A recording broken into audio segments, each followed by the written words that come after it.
Welcome to this edition of NewsWatch. I'm Charlene Aaron.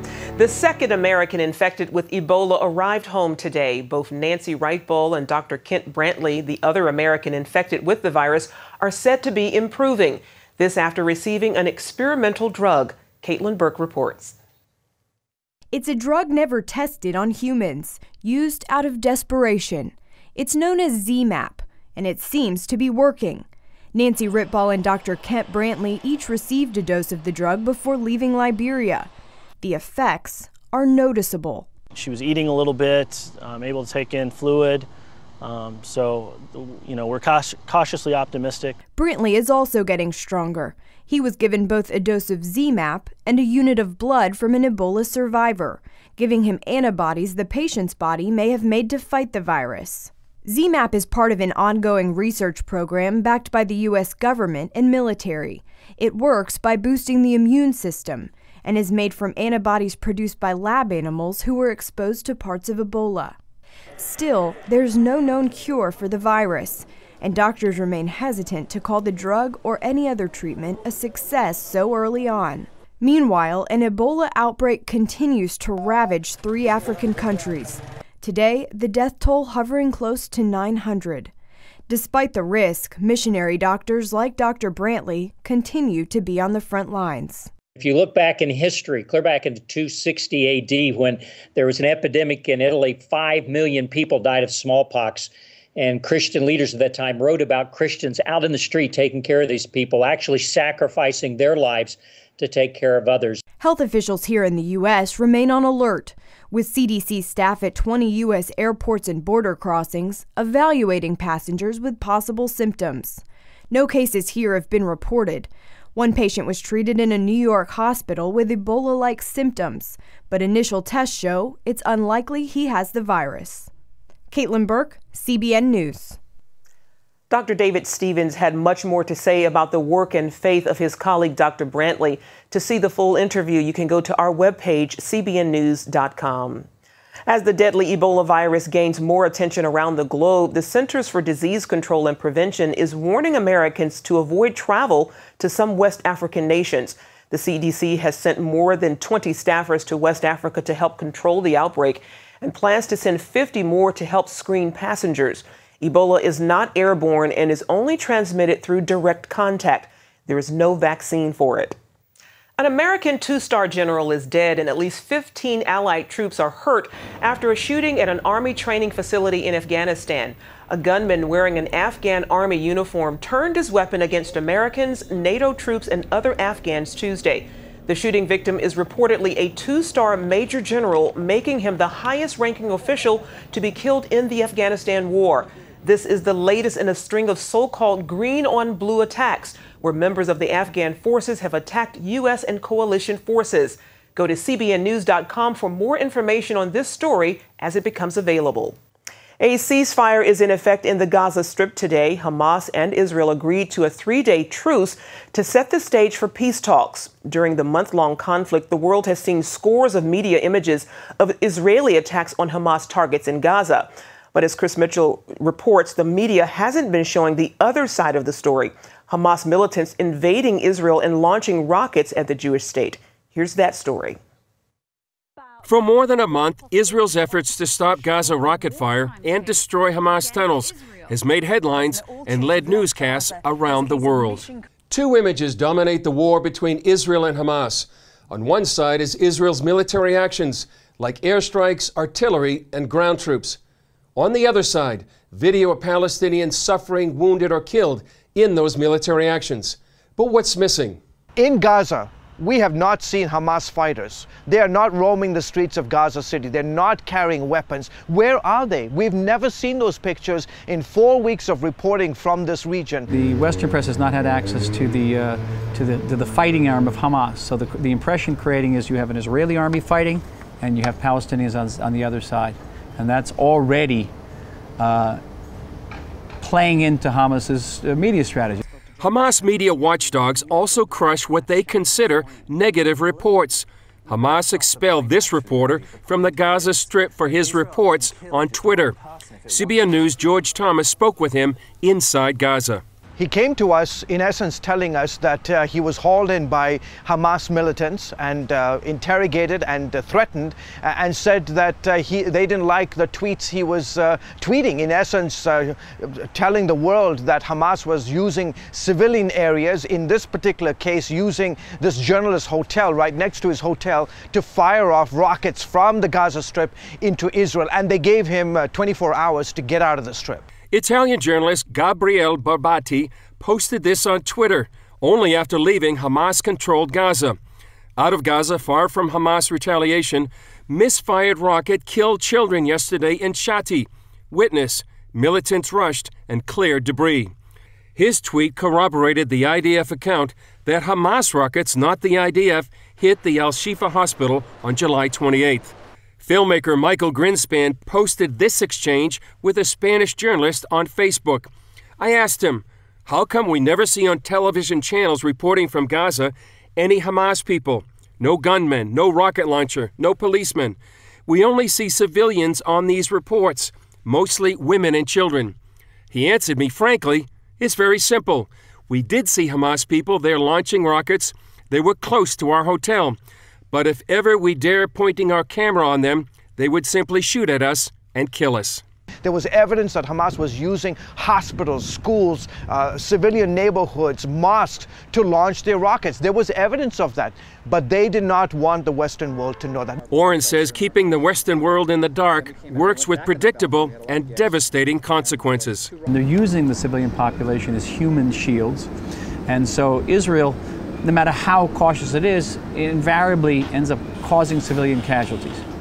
That creates very painful pictures on television screens that immediately incites the streets, particularly in Europe and South America. That immediately translates into diplomatic pressure in the Security Council and human rights groups. They realize that they have a captive audience among Western journalists to report one side, to show these horrific pictures of men, women, and children injured, killed. Look, we don't excuse this. It's horrible. This is war. These are the realities of war. But you have to be able to question Hamas straightforward. You have to ask them, are you using United Nations facilities? Are you using schools? Are you using mosques and places of worship? Chris Mitchell, CBN News, Jerusalem.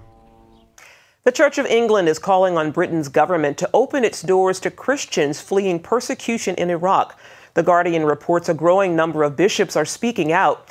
They say the UK has a moral obligation to help the Christian community because of its role in the 2003 invasion. An estimated 1 million Christians lived in Iraq before the invasion, but most have fled due to attacks by jihadists and sectarian violence. In June, militants took over the ancient Christian city of Mosul, forcing tens of thousands to flee. France has already announced it will give asylum to Iraqi Christians. Coming up, a lesson from the war in Gaza. Is the U.S. vulnerable to terrorists using tunnels along the U.S.-Mexico border? A new poll shows the majority of Americans agree building better infrastructure for transportation is worthwhile, but they are divided over how to pay for it. An AP GFK poll found 6 in 10 of those surveyed say the economic benefits of good highways, railroads, and airports outweigh the cost, but 58% oppose raising federal gasoline taxes to fund transportation projects. Only 14% support any increase. The majority of those surveyed oppose paying private companies in exchange for the right to charge tolls. The Border Patrol has discovered several large areas of damaged border fence between the United States and Mexico. Agents discovered a garage-sized hole cut in the steel fence just east of Nogales, Arizona, and heavy rainstorms knocked down 60 feet of the rebar reinforced fence west of the Nogales-Mariposa entry point. That fence stood 18 to 26 feet high and extended at least 7 feet underground. The fence is constantly monitored by agents because smugglers and others routinely try to breach or knock down parts of the fence. The Gaza war has highlighted the sophisticated network of tunnels Hamas terrorists use to infiltrate Israel. But could terrorists use similar tunnels to get into the U.S.? Well, it turns out the U.S. Border Patrol has a special unit for finding and destroying smuggling tunnels. Chief international reporter Gary Lane asked political host and analyst Michael Dozer what the government should do to block this possible terrorist threat. What's the security risk that you're seeing? Well, it's a homeland security nightmare that's going on right now. There are a lot of people coming across our borders, and we really don't know who they are. But a lot of the remnants that they're leaving gives us the clue of where they're coming from. There are a lot of prayer rugs that we're finding, a lot of even some documents left by Pakistanis, Iranians, people from Iraq. So these are some of the concerns that we have that are coming right now into our border. So these aren't just Central Americans, poor kids seeking better opportunities. Are you saying there's a possibility we have some terrorists coming in? I'm saying that there are some terrorists coming in. If you listen to the testimony by Robert Mueller, then FBI director, he testified in front of Congress that there are several Al-Qaeda type operatives coming into our border. And he said that they were learning Spanish. They were changing their surname into Hispanic names. They were dressing as Hispanics, and they were coming into our border speaking Spanish. Now, we've seen some drug tunnels that have been discovered. What about the potential of Hamas-like tunnels that Israel discovered in Gaza on our southern border? Is that a possibility as well, Michael? We've had many reports of tunnels. In fact, I want to read you something that a Muslim cleric wrote recently. His name is Abdullah al-Nafsi. He wrote that terrorists no longer need planning or airplanes. All they need is to come through our border, through the tunnels, into the United States with a briefcase full of anthrax that will kill millions of Americans. And I'm sure some people will say, well, you've got the Rio Grande River there. You won't have tunnels. You won't see tunnels like Israel saw in Gaza. But you're saying it's a strong possibility. Yes. In fact, Patrick Toole, who was part of the Border Patrol, he testified also in Congress that Hamas was coming into the borders, and they found propaganda from Hamas who were coming into the border. There are several on the border states. There are several farms that have reported people coming through tunnels near their property. And there are some specifics. Tell us about the 6 so-called special interest aliens that were captured by Border Patrol. They were speaking Spanish, but they found information on them from Iran, Pakistan, and a couple of other Middle Eastern countries. They had Iraqi dinars on them, and they also had prayer rugs with them. Thank you, Michael Dozier, teaparty.org, for joining us today. We appreciate it. Thank you. Up next, the presidential hopeful who got his nickname from watching The Brady Bunch. Hear Bobby Jindal's American Dream next. The Standard & Poor's rating agency says the rising wealth gap in the U.S. is slowing economic growth, but that changing the tax code to narrow the gap isn't the answer. S&P says that higher taxes on the wealthy removes incentives for people to work and causes businesses to hire fewer employees. The group estimates the economy would grow by 0.5% per year if the average American worker had completed one more year of school. The S&P says the economy will likely see more, quote, boom-bust cycles and will grow about 2.5% a year for the next decade. Turning now to the political scene, Louisiana's Bobby Jindal shot into the national spotlight as the first Indian American governor. Now he's considering a run for the White House. Jennifer Wishon brings us this fascinating look at the life, the faith, and the future of the governor of Louisiana. You can spend hours looking at these pictures. Bobby Jindal grew up not far from the governor's mansion here in Baton Rouge. His dad wanted him to be a doctor. But despite getting into medical and law schools at both Harvard and Yale, Jindal chose a life of public service. Technically, your name is not Bobby. That's right. You know, the story my mom loves to tell everybody. When I was 4 years old, I used to come home from school, and at the time, I was allowed to watch a little bit of TV, and one of the shows that was on in syndication was The Brady Bunch. It was one of my favorite shows. I'd watch it every afternoon. And if you remember, Bobby Brady was the youngest boy on that show. And I guess I just identified with him because we were the same age, we probably had the same interest. You know, we didn't like girls or whatever, we liked to play football. So one day my mom was picking me up from school, and the teacher said, well, your son's got a new name. And she said, what are you talking about? Apparently, I just showed up one day without telling her, without asking her for permission, showed up and told all my friends to call me Bobby from that day on. And they did. His parents immigrated here to Louisiana from India looking for a better life. Jindal says he ran for public office to ensure their grandchildren don't have to leave the state to achieve their American dream. My parents, but my dad especially, has lived the American dream. 1 of 9 kids, only one that got past the 5th grade, literally grew up in that house without electricity, without running water.